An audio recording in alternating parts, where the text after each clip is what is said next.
Ever feel like you're stuck in a medical school vortex? Thousands of Anki cards, endless lectures, constant pressure to perform, and somewhere in between, you wish there were more hours in the day for sleep, let alone a personal life. I know I've been there. If you're new here, my name is J.R. Smith, and I'm an orthopedic surgery resident at the Mayo Clinic.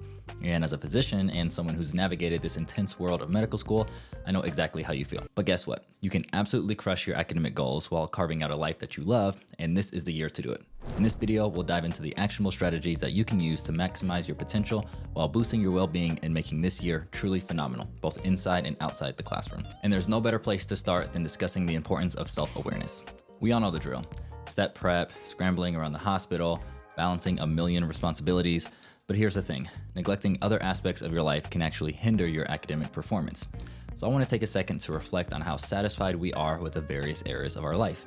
I got this idea from productivity expert Ali Abdaal, but we can break down our lives into academics, physical health, mental health, relationships, and hobbies. How would you rate your satisfaction level in each area on a scale from 1 to 10? I'm sure there will be some areas that you're crushing and others that can be improved. Maybe you're crushing your academics, but you haven't talked to your family in months. Or maybe you're a social butterfly, but you've been neglecting the hobbies that make you, you. The key is finding balance. Now pull out your notes because it's reflection time. Pause this video and take a moment to honestly assess where you stand in each area of your life. For me, I think I would be an 8 in academics, a 6 in physical health, an 8 in mental health, a 7 in relationships, and a 5 in hobbies. All right, now that we've done a quick self-awareness check, let's turn those reflections into concrete goals. We'll do this using the S.M.A.R.T method, which is appropriately named and stands for specific, measurable, achievable, relevant, and time-bound. Starting with specific, we can't take action on goals that are overly broad. If your goal is to be a good medical student, well, I don't know what that means, and I don't think that you do either. An example of a specific goal would be improve my exam scores by 10%. Now, for measurable goals, this just means that our goals should be able to be tracked. For example, study for 3 hours per day using active learning techniques would be a great measurable goal. Achievable goals means that you want to set realistic goals that challenge you, but not overwhelm you.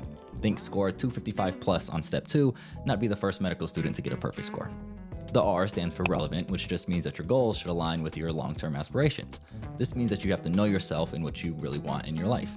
And lastly, time-bound just means giving yourself a deadline to achieve your goals. Remember, vague wishes won't get you anywhere.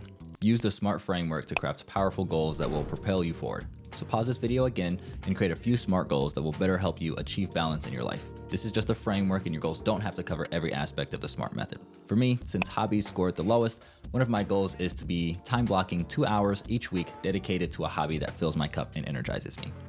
Okay, got your S.M.A.R.T goals locked in? Now let's talk about a mindset we're going to need in order to achieve them.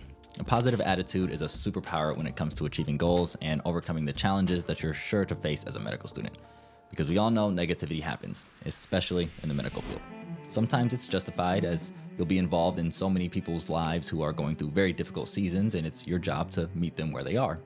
And other times you may just be around a few colleagues that seem to always be complaining about something. This makes it very easy to spiral into a sea of negativity where you find yourself angry at the world and with no energy to accomplish those goals you just set. But the good news is there are a few things you can do to prevent this from happening. There are 2 daily habits that will supercharge your mindset and keep you positive and energized throughout the day. First is a daily mindfulness practice like meditation or deep breathing. These practices can help you manage the stress and anxiety that is probably universal for every medical student. I use the app Headspace and try to just get in 5 to 10 minutes per day of guided meditation. It helps me recenter and refocus on the things that are most important. And the practice of being still and focusing on the present moment has been shown to improve our ability to focus in general, making learning easier and thus our ability to perform skyrocket. And the second daily habit is a gratitude practice. It's so easy to forget how lucky we are as medical students. I totally get how a full day of studying some of the most challenging academic material on the planet and being pimped all day in a hospital can have you feeling like the world is against you. But in reality, there is always so much to be thankful for. Even just the opportunity to further your education the way you are and care for people during the most trying moments is a blessing. Creating a daily journal entry where you simply ask yourself what you're grateful for is a fantastic way to maintain your positivity. And you'll suddenly find yourself more energized and motivated to tackle whatever it is that you have to do.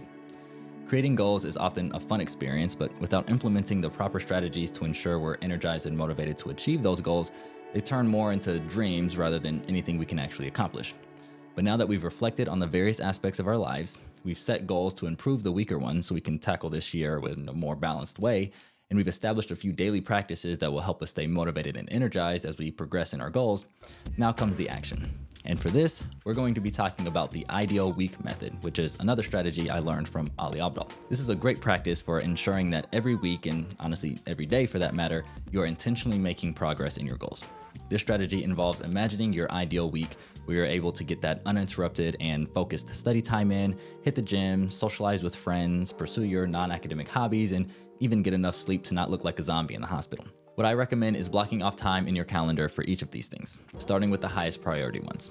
As a medical student, much of your time unfortunately isn't your own, so after you schedule in those lectures and clinical responsibilities, then schedule in time for those mindfulness practices and time working on your SMART goals.